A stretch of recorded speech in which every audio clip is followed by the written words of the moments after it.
Hey, lab rats. I hope you are well. I just wanted to quickly slip in a little message here. You see, the episode you're about to listen to, we actually recorded it a little while ago, and it's about something that's very powerful and important called the 6 pillars and the seed of life exercise, and it's definitely going to help you optimize your life. Now, once you get into it, you're going to understand why I'm sending you this message. Firstly, we named the episode that it should have been, which it is now not. And we also talked about some dates which are no longer relevant. Now, the 6 pillars and seed of life exercise should really be done every quarter.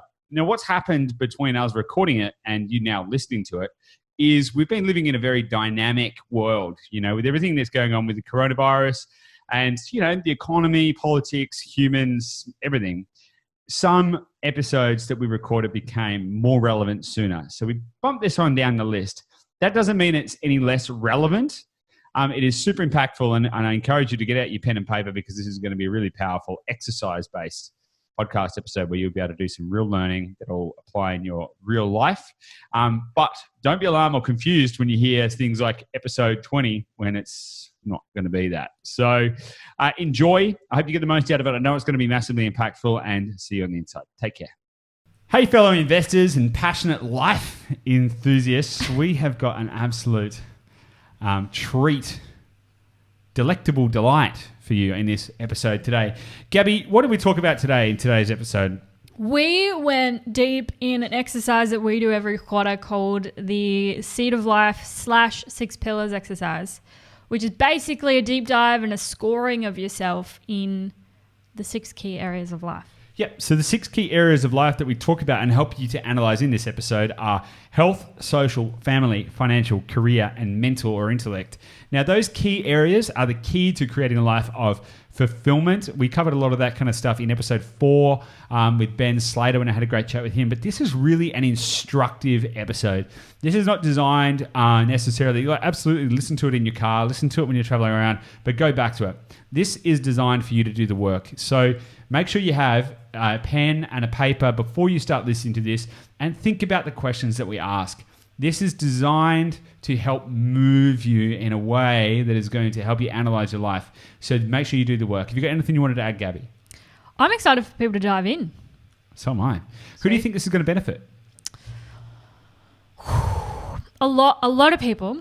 I think business owners in particular, I think because it's questions about yourself rather than your business. I think it's easy as a business owner to get assign yourself as one with the business, but this is about your life and your relationships and everything. So it's really digging into some more important questions than just about your business. So okay, interesting. So we did touch on that in there. We actually do cover the 6 pillars, which are the 6 pillars of business. But I would actually go as far as to say a little bit further. I think this is going to benefit entrepreneurs and business owners. Absolutely. I think this is going to benefit real estate investors to give them perspective on whether they're actually moving towards their goals. And I think this is actually going to benefit people who are just, trying to adapt and change in this current world to really get a take stock of where they're at and what they are doing in this environment and how they're benefiting.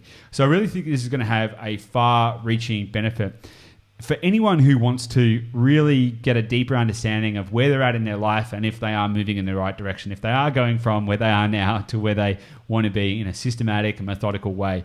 And if you enjoy this and you want to follow up and get any of the downloadables, so there's going to be a monogram available, the Seed of Life monogram, which is going to be available at theinvestorlab.com.au. There's also a gateway there where you can apply to join our online real estate mastermind called the Investor Lab, the community there. And of course, if you wanted to grab a copy of my book, which has got a lot of the stuff that we talk about today, is actually inside this. Just head to renegadespropertybook.com.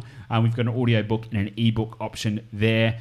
And of course, if you enjoy this, make sure you subscribe and make sure you share this with somebody else who you think you might be able to benefit. It means a lot. And of course, if you're able to leave us a review, that would be super, super appreciated. It means a lot to us to hear from people, to get feedback, and to know that we are having an impact or not. So please let us know. And of course, we'll see you next week.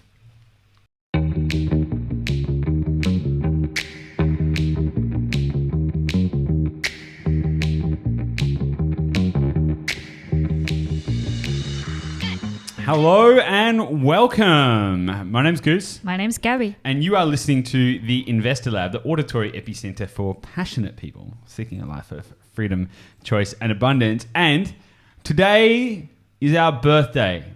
Is it? Yeah, this is episode number 20, the big 20. And we're nearly old enough to drink in the US.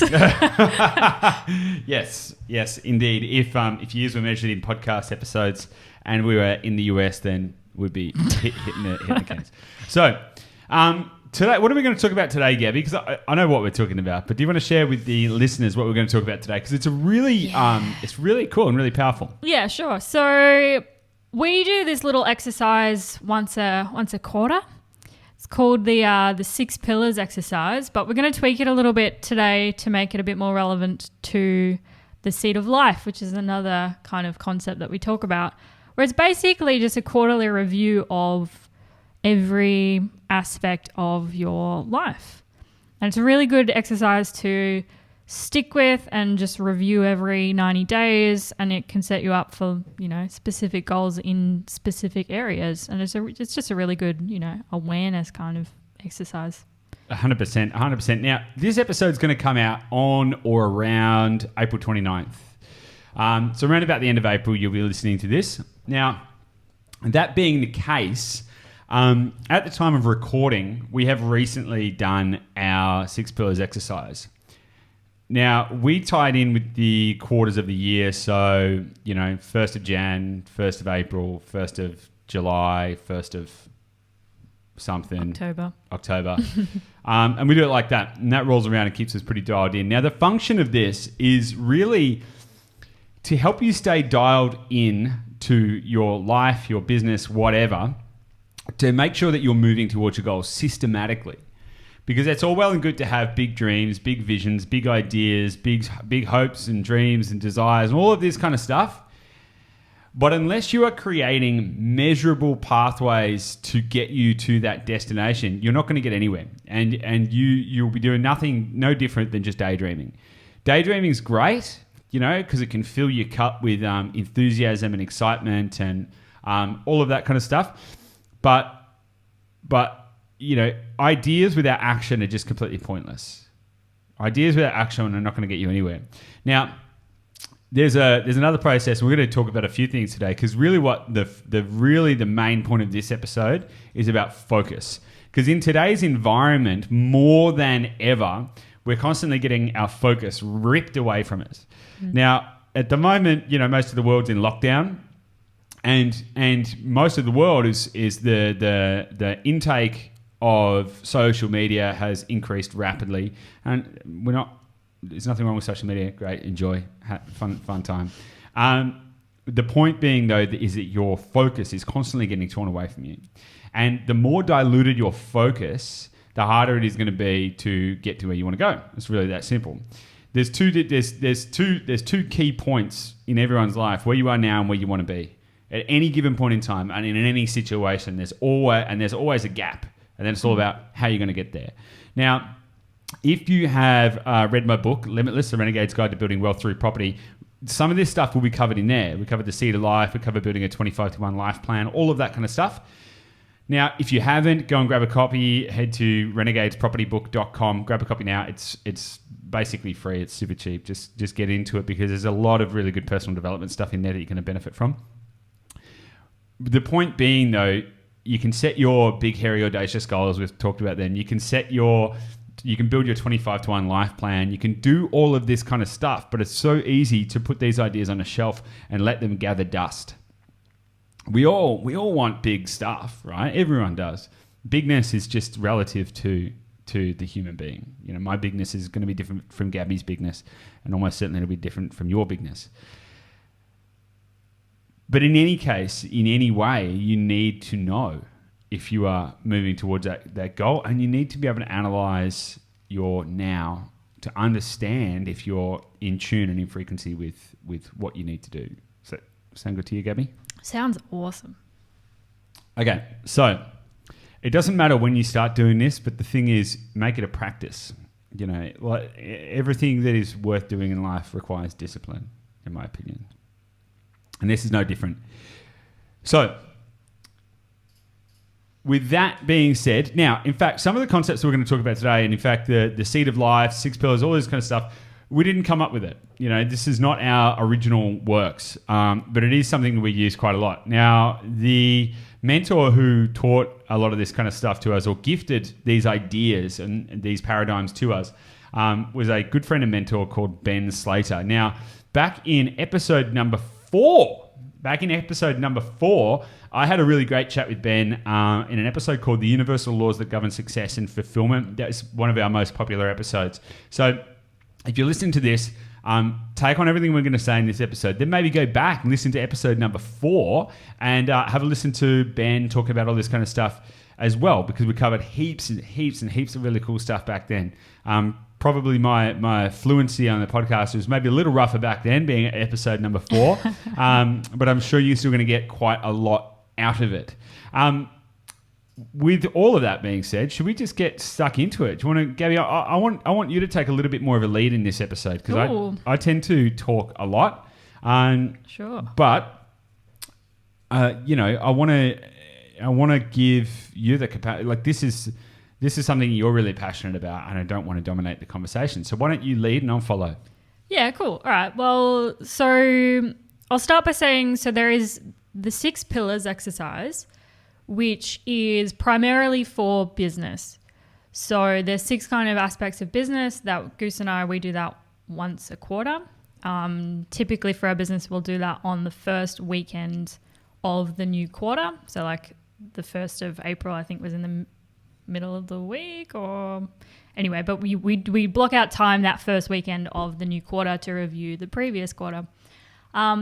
But in this case, we're going to go through the seed of life in the same kind of manner so that you can apply it to more of your life if you're not in business. Does that sound all right? That sounds totally fine. Cool. Let me just do a quick 2-minute synopsis of the 6 pillars exercise. Sure, yep. Because, out of all the people that listen to this podcast and are inside of our community, quite a lot of people are business owners, entrepreneurs, business owners, all of that kind of stuff. Or if they're not business owners, they might be in upper management, or there's a whole range of people. So we kind of have really a couple of different spectrums of people that participate in our ecosystem. There's early stage investors, entrepreneurs, and all kinds of different stuff, right? Mm-hmm. So if you do run a business, now the reason I wanted to bring this up is because I know my brother listens to this podcast, and he runs a business. He's a farmer, and I also know that some other people who listen to the podcast run their own companies. Like Adam and stuff like that. So this could be super beneficial. Now, the 6 pillars exercise is it's going to be essentially asking yourself very similar questions to what we're going to go through with the seed of life, however you're going to frame it around business. The 6 pillars in business are mindset, sales, product or service delivery, marketing, team and operations, and finance. Okay? And there are 3 different phases you will go through in every business, starting with mindset. Okay, get your head right. What are you trying to achieve? Why? How are you going to serve people? What is the benefit? What is get your head in the game for what you're trying to achieve.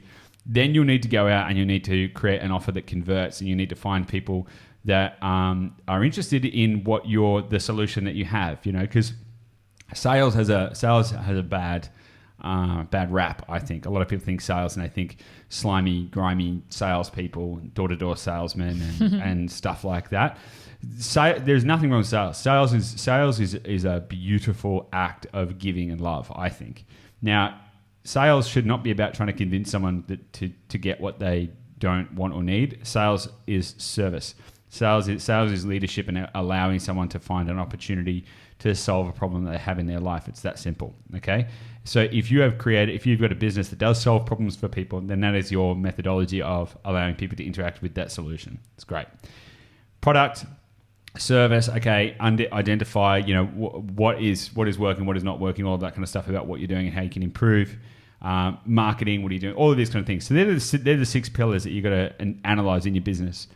We're going to, for the purpose of this episode though, because it is more broadly applicable for us to look at humans as opposed to just businesses, we are going to focus on the seed of life components. But if you do run a business, those 6 pillars are mindset, sales, product and service delivery, marketing, team and operations, and finance. So write those down and then do the same kind of analysis on those. I think you find it super beneficial. Do it every quarter. Okay, back to you, Gabby. Thank you for that. So if we take the seed of life as what we're going to focus on today, basically this exercise it's a good framework for analysis, reflection, and then action. So Goose just mentioned the 6 pillars of business, but if we cover the 6 kind of areas of life, just quickly, we've got intellect, social, career, family, health, and finance. So they do kind of correlate with business, but this is obviously about you as an individual rather than something you're working on or working towards. Or a couple. Yeah, so don't do this in a silo. If you're married, you've got a significant other or whatever, don't do this in a silo. Do it with them, because a life filled with love is what it's all about, right? So don't go off and do your own 6 pillars. Sit down together and go, okay, how is our life together, and is it moving us where we want to go? Yeah. So the top level of going through this is scoring yourself out of 6 for each of the areas of your life. And we've got a series of questions here that you can ask yourself to really actually dive deeper into each of the areas, because we find that a lot of people, they might hear the word intellect and think, well, I'm intellectual, and give yourself a 6 and then move on. Whereas we've kind of got these prompts that we've worked on over time that can really help ask yourself a deeper question about where am I really at? Totally. Can we have a downloadable for this? Yeah. So we might just have a quick downloadable. Don't expect too much out of it, but having the seed of life as a monogram that you can have on your wall or carry around in your. I carry it around in my little brown book all the time. It might be super valuable for people to be able to visualize the geometry of the seed of life as well, rather than just having a list. It's beautiful. All credit again to Ben Slater, and you'll be able to use this monogram to analyze yourself. Do you want to keep speaking for 1 minute? I'm going to grab it so people on video can see. I've got it right here. Ooh. You do have it. This is what we use. These are the guiding principles. If we're ever wondering what the hell is going on in life, we refer to these 2 paradigms, and it allows us to answer the questions that we've got. So with that being said, let's crack into it, right? So with each of these questions that you're going to ask yourself, we're going to go through each section individually. Now, this podcast episode is designed to be instructive. So think about this as a bit of a lesson. A lot of the time we get, have very visceral and stimulating conversation, but think about this is some homework. So refer back to this episode and think about it, write it down, get your pen and paper out, and actually do the work, because if you don't do the work, you won't get the results. It's that simple. Now, the first area that we want to talk about is mindset and intellect, right? Yeah, so again, it's really thinking about these questions and thinking about other questions that might be more relevant to you, and then ultimately give yourself a rating between 1 and 6. 1 being totally hopeless, and 6 being perfect. Couldn't be any better. Yep. So intellect. Yeah. So make sure you got a pen and paper out. Score yourself on this. How would I rate my current mindset, intellect, or anything, that kind of my mental stimulation capacity? So some of the questions you might ask yourself in order to ascertain your score and to give yourself a realistic score out of 1 to 6 is very simple. 1 being no good, 6 being awesome. Let's fire them off. So you can ask yourself questions like, do I feel mentally stimulated? And why? When did I last seek out an opportunity to grow my intellect? When was the last time I purposefully learned something? How many books have I read this year? Why? How many courses have I undertaken? Or what education have I undertaken this year? Do I have a mentor?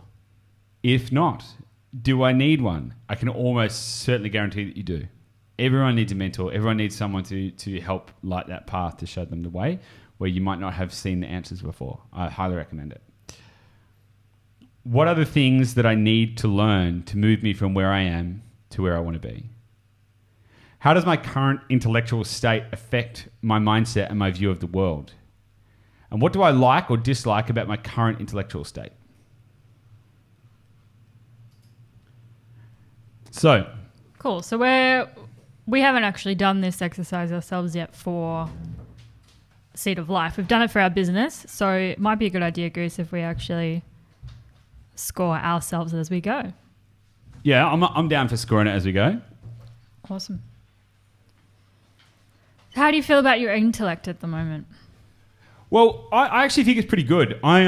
So during this time, I am focusing. During this time, lockdown, the world's going into turmoil. I actually feel more robust in my emotional, psychological, and intellectual state than I have in a very long time. And the reason for that is because I'm maintaining focus. I'm practicing habits and daily rituals that allow me to continuously dial myself in to understand where I want to go.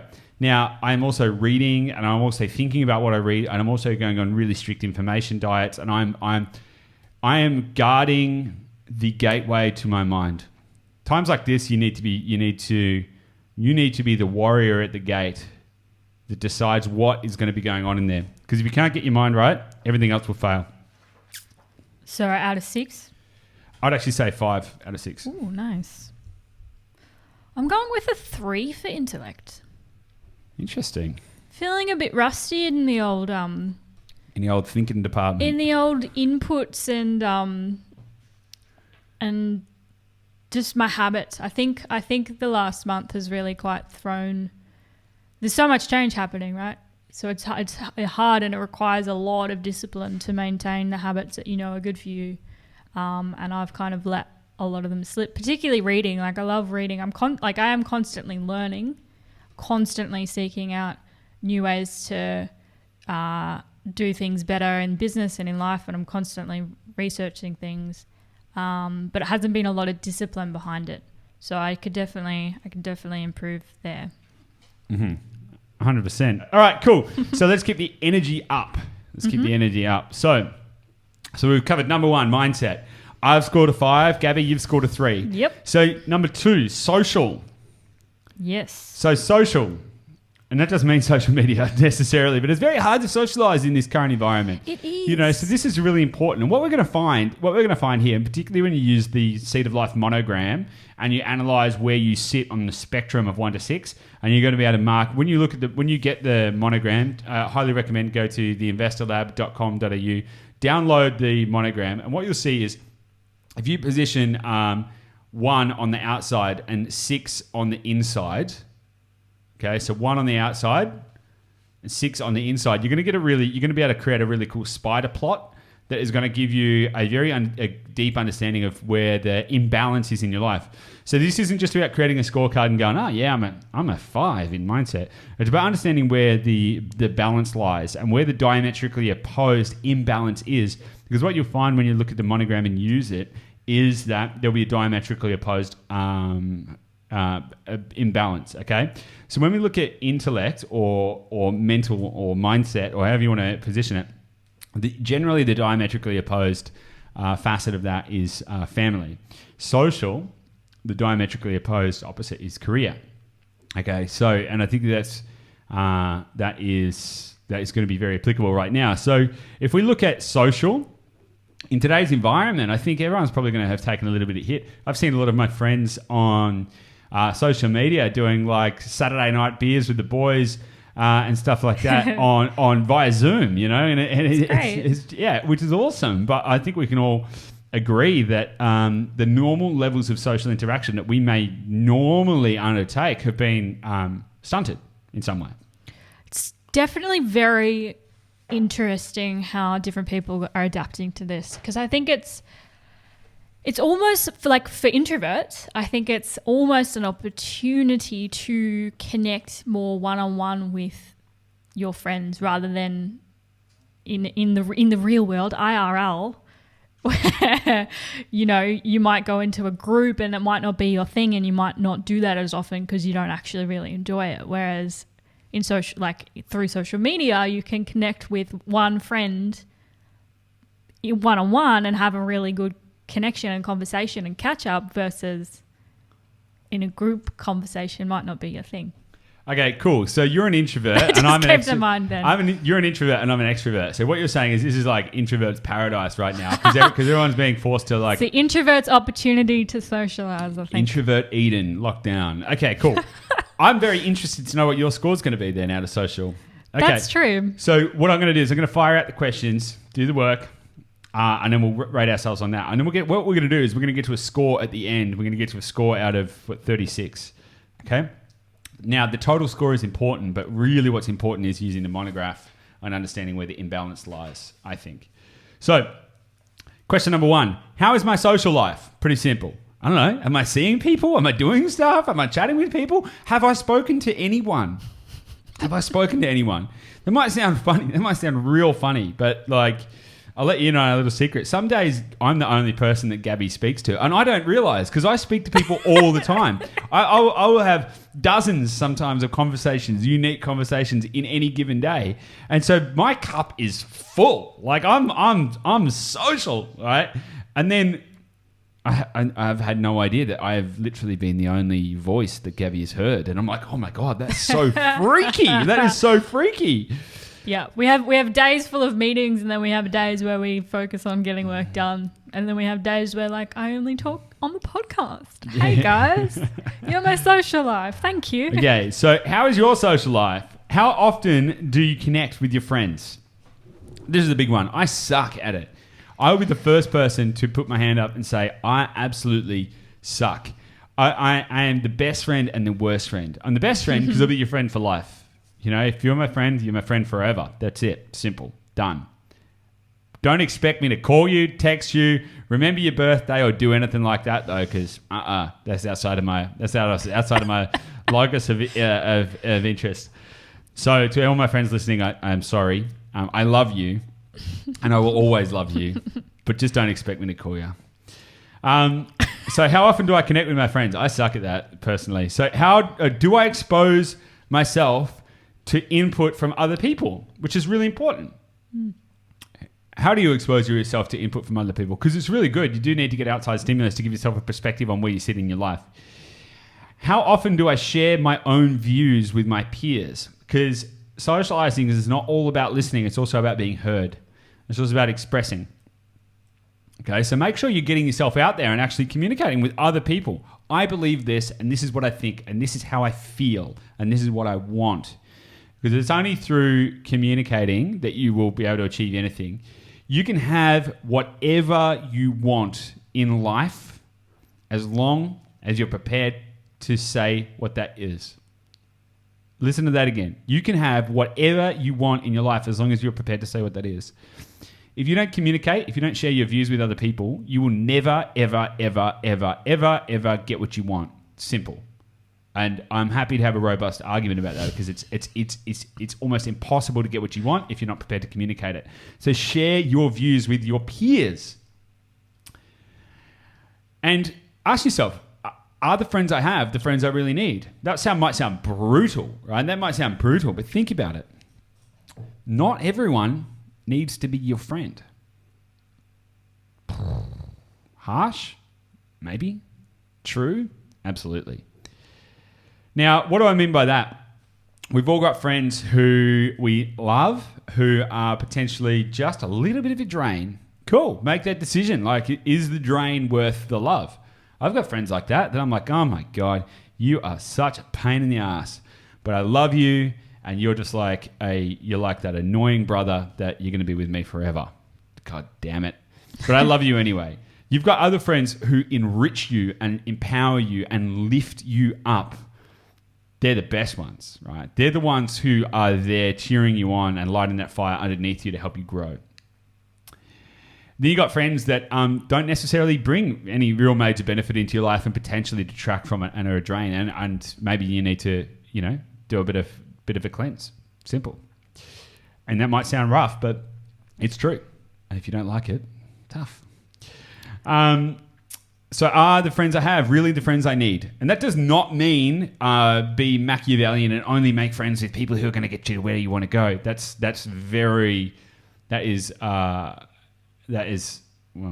would just suck. That would just be a horrible way to live, right? Because that's unethical, lacks integrity, and lacks any kind of moral fiber. So don't do that, but just question: am I getting what I want out of the relationships that I have? I think it's also like just assessing all of your friendships and assessing, why are we continuing this friendship? Do we both feel like this is an awesome friendship and relationship? Do we both value each other? Do we have the same values? Do we have the same interests? Am I excited to tell you what's happening in my life, or do I feel like I'm going to burden you? Am I excited to hear what's happening in your life, or is that going to drain me? Do I feel like there's good, energy here? Or should we tactically grow apart? Is that Gwyneth Paltrow conscious uncoupling, or Goose? I said a pop culture reference. Goose doesn't have any idea. It's probably a good thing. But I think particularly at this time of what's happening in this environment, it's like you do have those opportunities to actually build stronger connections one-on-one with people, but you don't feel like you have to go and do that if just because they're a friend on your friends list, or you all went to high school together, so you feel like, okay, now I should just message everyone the same message to check in. Take this opportunity to kind of really audit who you have in your life, because you do have a choice about who you have in your life. Yeah, and you're the sum of the 5 people you're spending the most time with. It's that simple. Big Jimmy Rohn said that.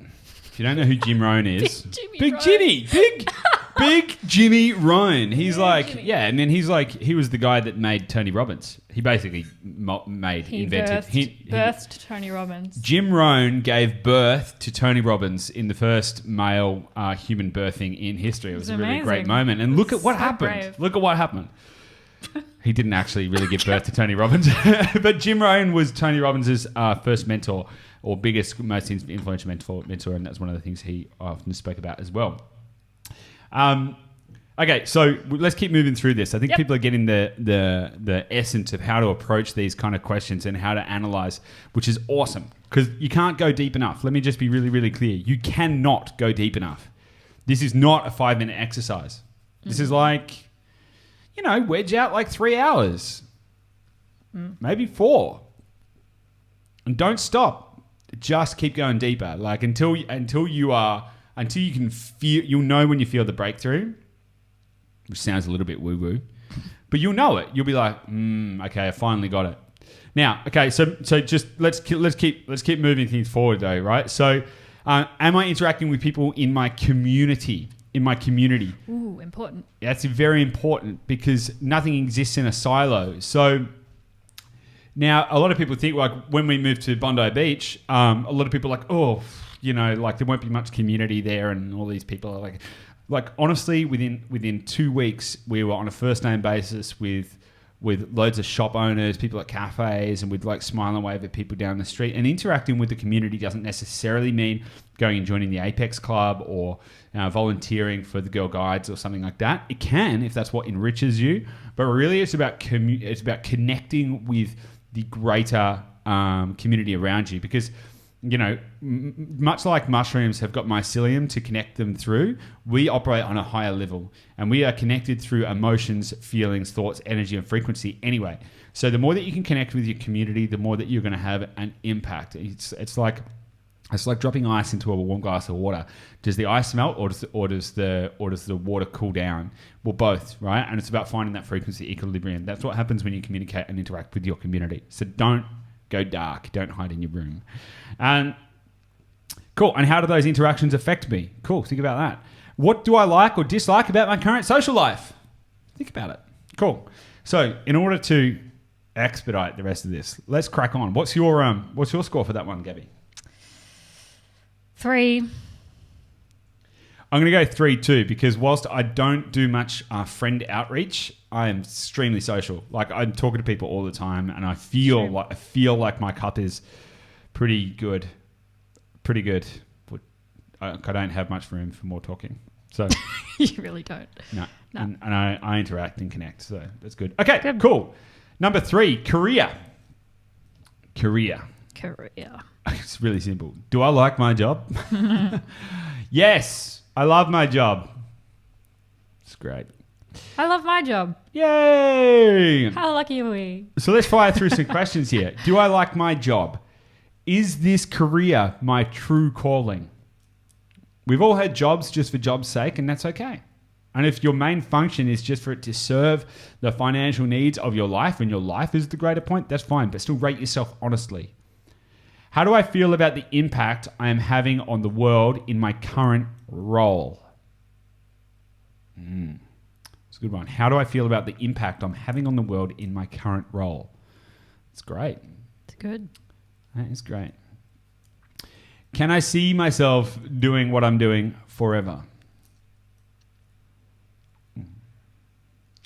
How does my work affect other areas of my life? We've all been in those situations where you might work for 8 hours a day, but you're stressed for 15, and you get home and you're cranky, and all you're talking about is, oh my God, Susan at the office, she drank all the coffee. And what happens is it can actually have far-reaching and negative impacts on your life. You want to feel enriched. Yep. You want to feel enriched by your work. And even if you're not inspired by the work that you do, and it serves a function of a purely financial function, then that's even more important to think about how is it affecting your life. Because if it's just serving a financial function and then it flows over into all of your non-work time and contaminates that in some way, positive and negative contamination, but if it contaminates it in some way, question is that good or not? Like what effect is that having? And make sure you are energetically managing that. Does my job leave me feeling empowered or enslaved? It's a great question, because if you are just working for a paycheck, which is totally fine, that can be very empowering, because you can be like, yeah, bitch, I go and do 37.5 hours a week and I get paid, and I get all the rest of the time to do exactly what I want, to advance my life, to spend it with my family, to do the things, to surf, to love, to live, to laugh, all of that kind of stuff. And it is great. And that's very empowering. However, vice versa, you could do the exact same 37.5 hours a week and be like, oh my God, if I do this for another week, I'm not going to live, right? Which sounds drastic. Whoops. But do you feel empowered or enslaved? And rate yourself on that. And what do I like or dislike about my current career trajectory? Because again, you could love not progressing. There are people who are just like, yeah, I just want to be a laborer or a secretary because it pays the bills. That's what work's for. I don't have to live for work, and that's great. Mm-hmm. Perfect. And there are many days where I wish that I could be satisfied with that, because it'd be amazing. And if that's you, congratulations. I bet you have a good life.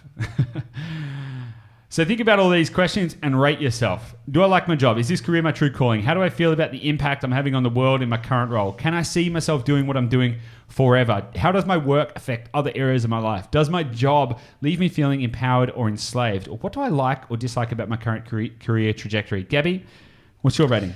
I'm going with a 5 for career. I was going to do a 6, but the question about how does my work affect other areas of my life, that's a bit of a knot, because I was thinking about those conversations that you have with people. It's like, I might be socializing, but I will talk about our business all the time. Or I will speak with my mom on the phone fairly regularly, but I will talk about our business all the time. But does it make you feel empowered or enslaved? Empowered. I love my job. I love what we do. It's just that one about how it's affecting other areas, which I think is common for a lot of people. You can it doesn't mean that needs to be a negative thing, though. It can positively affect other areas of your life too, I guess. Anyway, It's your score. If you want to go for a 5, go for a 5. Go for a 5. I'm going for 5. Okay. How about you? I reckon a 5. I reckon a 5. Nice. I reckon a 5 just because I've kind of got a thing that I just don't ever feel like I could be a 6 because I'd always feel like it could be better. I thought 5 as well. Yeah. Let's go with 5. Let's go 5. Wonderful.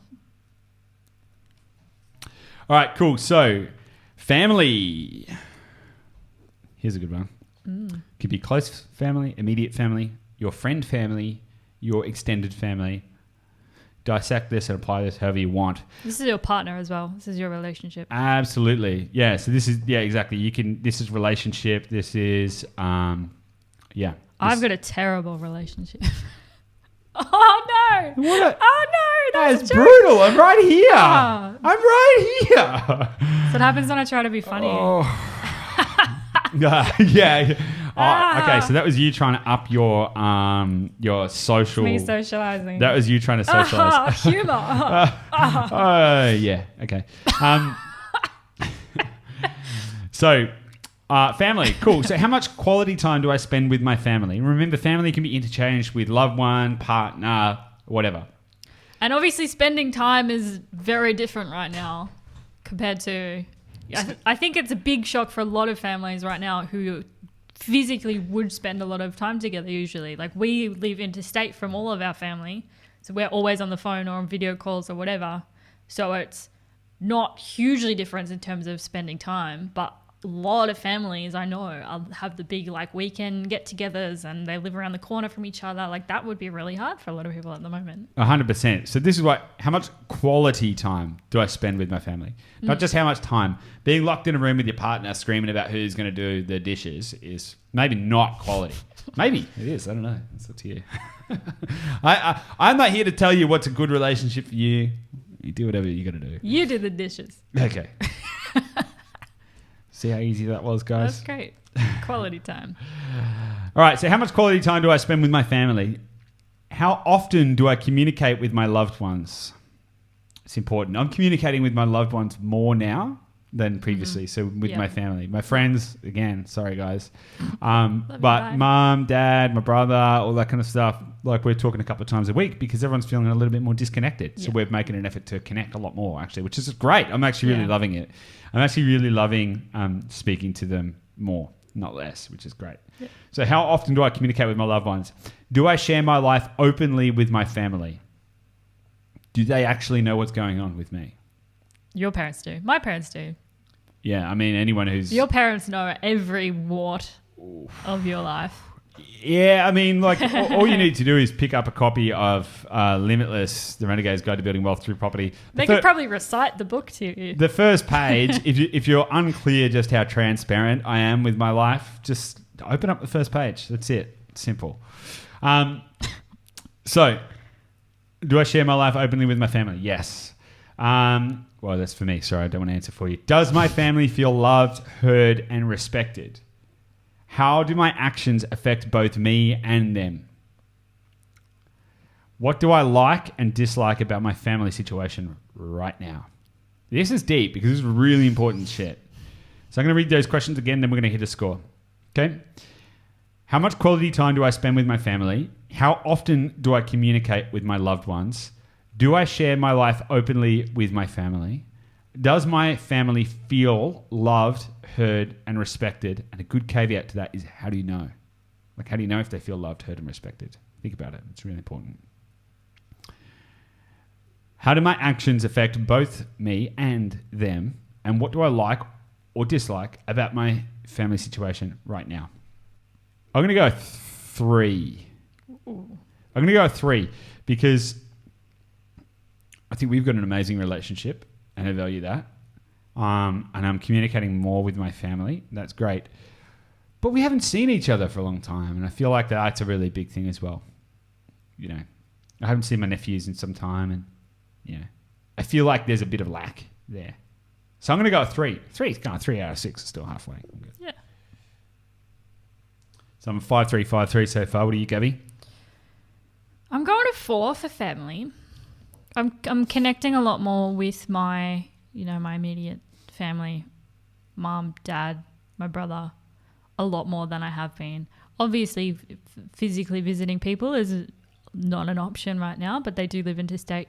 And I'm making more of an effort to keep regular communication, which I think is a wonderful benefit of everything that's happening right now, is just that reminder of, oh, people I love might be feeling really lonely right now or disconnected. I should make that effort, because not everyone can make that effort back to you. So if you've got the opportunity to teach them how to use Zoom, or, you know, teach them something that they might not even know is an option of how to connect. Like I taught my mum how to use Zoom the other day. It was amazing. So now we can video call.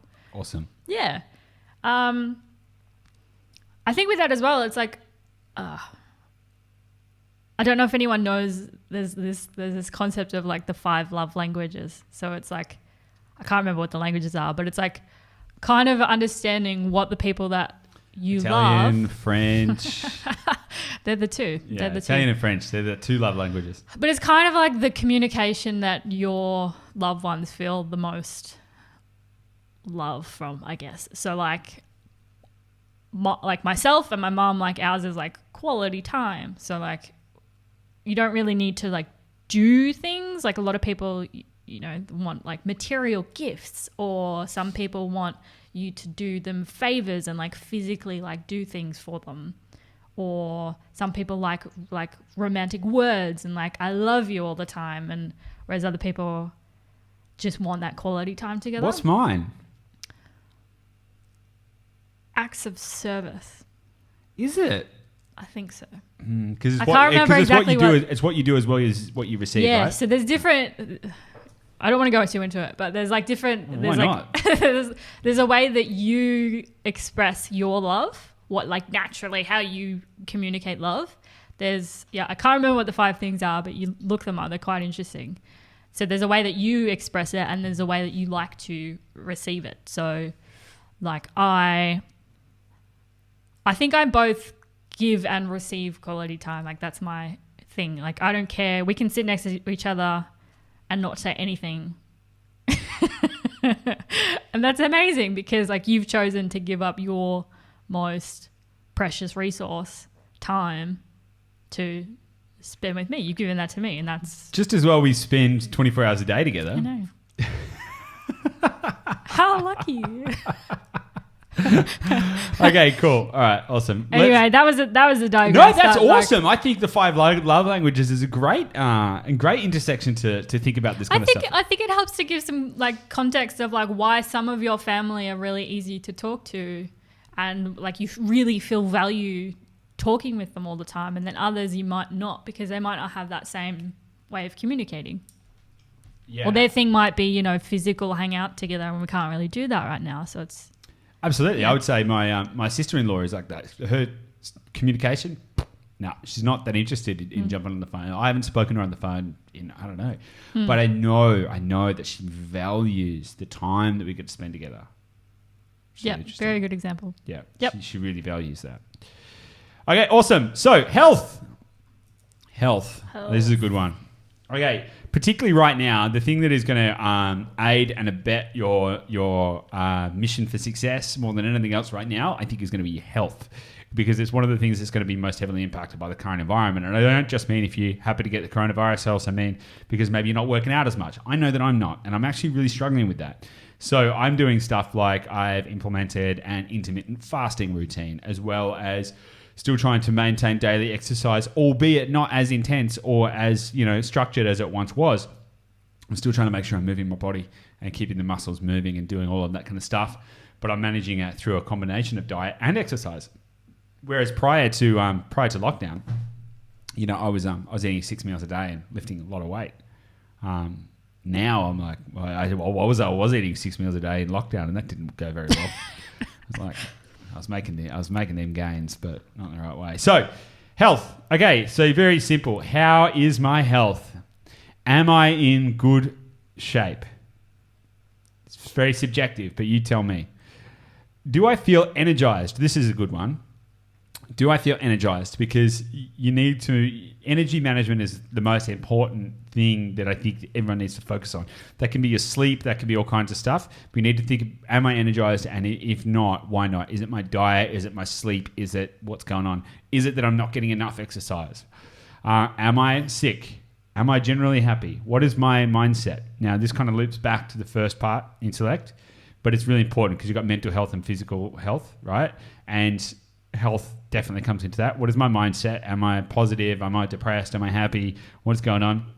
And what do I like or dislike about my current state of being? Which is a really interesting one.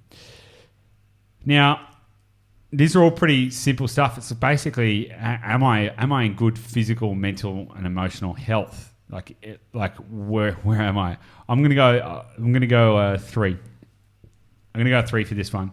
I don't think I'm doing too bad, but I gotta say I'm not where I wanted to be, and I'm really focused right now on the business and serving people and doing all of that kind of stuff, and you know, there's other aspects in my life that I'm really focusing on right now, and I think that I probably need to put a bit more energy and effort into health, like running and stuff like that, adjusting my plan to be able to compensate for that. So I'm going to go 3. What about you, Gabby? I've got to go at 2. You're nodding because you were going to disagree if I gave any higher. No, I wasn't going to disagree. I just think I didn't have any judgment. I was just asking. Yeah, no, like we have historically prioritized health for the last, 3 years at least. And it is really quite a big adjustment right now. And I almost feel like part of giving it a 2 is because I'm actually lucky enough to have the opportunity to step up and adjust my routine to be more health conscious. And I'm just not doing that right now. Like, I've got the opportunity to, I've got we've got a little backyard. Like, no one in Bondi has a backyard, but we can figure out ways to stay fit and do exercises out there, and we're just not doing it. Like you said, we're very focused on what we're doing in the business right now, but it's important, I think, as well, to not let that be like a smokescreen for avoiding staying healthy. So, like, I have a tendency, there's that do I feel energized question. I'm trying to manipulate my schedule to try and give me more energy in that sense, where I could just move more. Yeah, implement a couple of high intensity movement, like physical blood flow through the body, and that will help as well. Whereas I'm retreating and going, how do I move? How do I get more things done? And that'll make me feel more energized in my schedule. And totally. And like everyone at the moment, people are snacking more and eating more and comfort eating and do all that kind of stuff. It's just, it's a challenging environment to stay focused on that. I think there's going to be a lot of people who maybe lose focus on their health goals. Yep. I will say I'm currently more conscious of my coffee intake and more conscious of my water intake, which is good. It's a bonus. I think if you're in your house and you don't have, the distractions of the outside world, then you have the same amount of attention, but you can just focus on what you're doing every day. So it's like more water, more or less coffee, more exercise. Yeah. Yeah. Awesome. We can edit this out, but I've got training in 30 minutes, so I'm going to need to get ready. Yep. Okay, so number 6, financial. So hang on. So let's go back 1 second. So what did you rate yourself in health? 2. 2. And I gave myself a 3. Okay, cool. It's important to remember no one's perfect, right? So this is a very good exercise to do for all of us. Now, number 6, financial. It's a great question. How are your finances? How much debt do I have? How much income do I have? Do I have any savings? If so, how much do I have? What do my monthly expenses look like? Do I have enough liquidity to feel comfortable? Does thinking about my financial situation leave me feeling empowered or terrified? And what do I like or dislike about my current financial situation? Exposing, right? No, it is, because everyone likes to put their head in the sand when it comes to finances, because they're like, I just don't want to do it. I mean, I can say we've recently done all our tax. We've been using this time really well to actually really get on top of finances. We've increased our financial reporting within the business. We've got new financial dashboards. We've got a new bookkeeping team on board. We're actually doing a lot of really good stuff structurally for our finances at the moment. Mm-hmm. I think that stuff's really empowering. Actually, when I think about that, I'm like, boom, we got this. Obviously, we don't need to go into no one needs to go into their personal finance situation, right? But I would probably say when it's all said and done, all things considered, a 4. Nice. Yeah, I think everyone's going to have challenges over this period. And it's not the metric that you use is not how much money do I have in the bank, but it's like, what is my financial stability, and what is my financial comfortability, and what are my financial prospects? What is my financial organization? If you haven't done your tax in 4 years and you are just ignoring the fact that your bank balance is, got only $100 left in it, and you're just like head in the sand about it, probably not that great. Take a bit of ownership and empower yourself with it, and you can increase your number and your rating in this category much quicker. It's not about the number in the bank. It's not about the volume. It's about your capacity to be empowered and in control.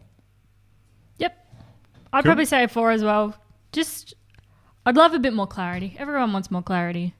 But like you said, it's a great time for people to, open up all the files and things that you've been avoiding, and really get some more clarity on what your current position is and what your performance is in terms of finance. Totally. For those with a property portfolio, it's an amazing time to review all the numbers. Mm-hmm. It's an amazing time to go, okay, how is this actually performing?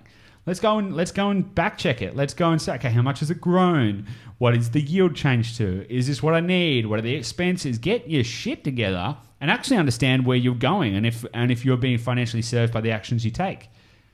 I did that the other day, and I'll put my hand up and say that one of our real estate assets was underperforming versus where I thought it was. I was like, oh, I thought it was better than that. And that was like, okay, that empowered me to go, sweet. Okay, well, now that I know that, what can we do? Mm. So we're looking at different development options and all kinds of stuff. It was like, okay, because as soon as you can understand it, as soon as you can get a framework around it, it's like, oh, okay, that's the problem I've got to solve. Oh, that's fine. And in a situation with real estate as well, it could be as simple as going, okay, do I want to refinance to give myself better liquidity? Am I getting what I need out of that?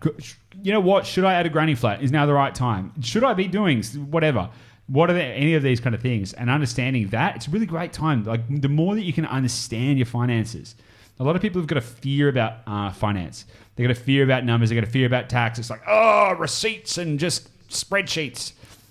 But I can tell you with 100% certainty that the more clarity that you have, the more control you have, and the more control you have, the more certainty you have, and the more certainty you have, the more confidence you have, the more confidence you have, the more that you will succeed. It's that simple. Okay, so get into it. Learn to love the numbers. I look at our numbers every probably 2 days. I'll review. We've got forecasting spreadsheets. We've got we've got all of our stuff. I will look at the numbers and be like, all right, where are we at? Where are we going? Where are we at? Where are we going? Where are we at? Where are we going? Because it will dictate your capacity to make empowered decisions in your life. And there is nothing more empowering than being in control. Simple. Control is great. Anyone who's scared of being a control freak needs to work up to themselves. I'm passionate about being in control because I'm not going to flail in the wind. Okay, so I've got a 4 on that one. So what's your total score? 21. 21. Hang on a second. So 5, 10. So the total's 36. Yeah, so 21 out of 36 you got? Yep. So 10, 9. All right, I got 23. Nice. 23 out of 36.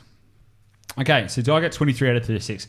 So it's important to remember that this is not it's very unlikely you're going to get 36 out of 36. Now, but if you refer to the monogram and you do, the closer that you get to getting 36 out of 36, the closer you get to, what we've got in here is spirituality.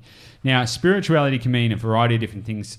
to you, but it's basically being centered. That's why it's at the center.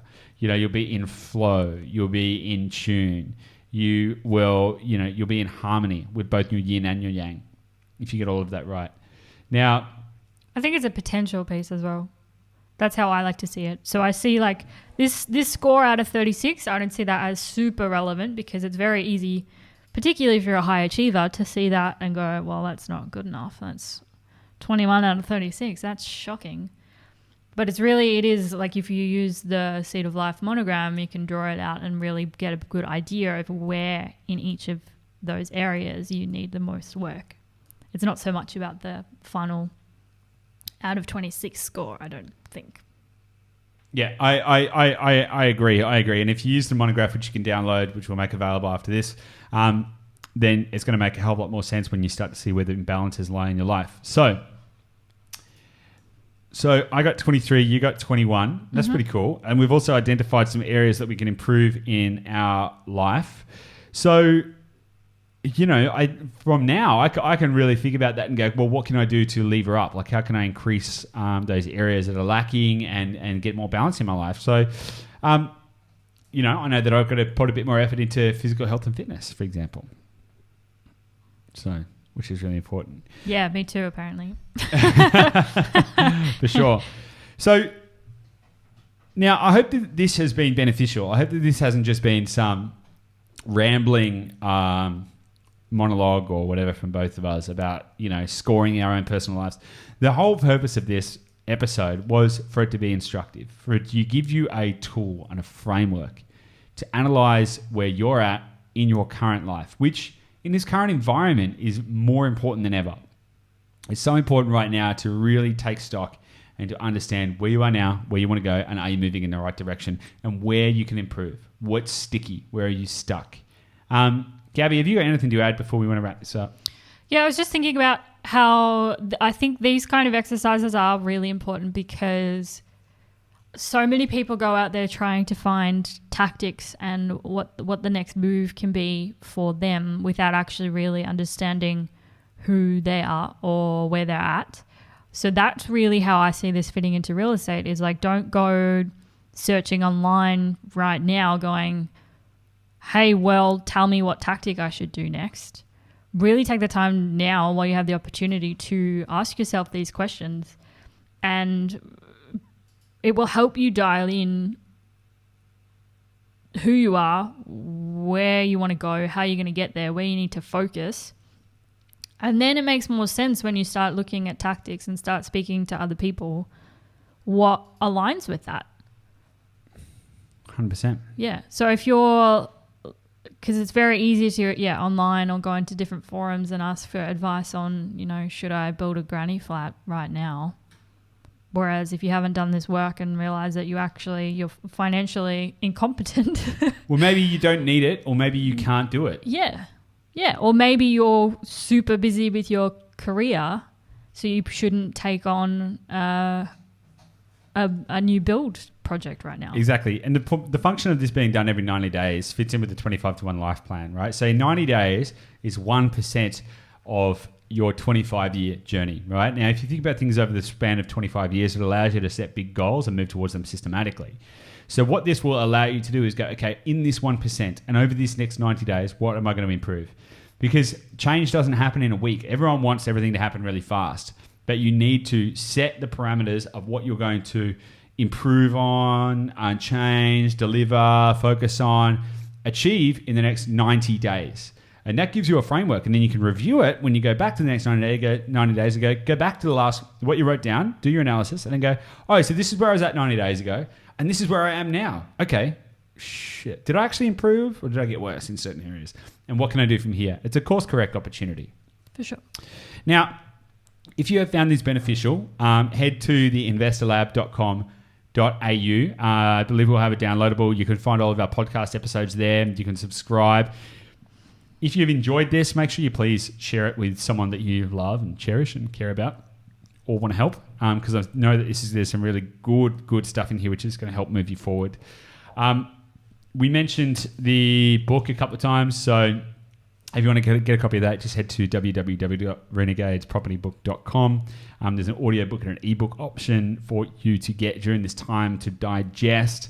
And yeah, if you want to join our online community, there's a couple of options. There's a free Facebook group at www.facebook.com/groups/the Investor Lab. But also, if you head to theinvestorlab.com.au, there is an exclusive online community which we are building up, which is kind of like a mastermind for real estate investors, where you can really start to accelerate and expand your potential whilst being immersed in a community of like-minded, passionate property investors, as well as be exposed to deep dive trainings and a whole bunch of other stuff. It's pretty cool. So go and check it out. Head to theinvestorlab.com.au and we'll see you on the inside.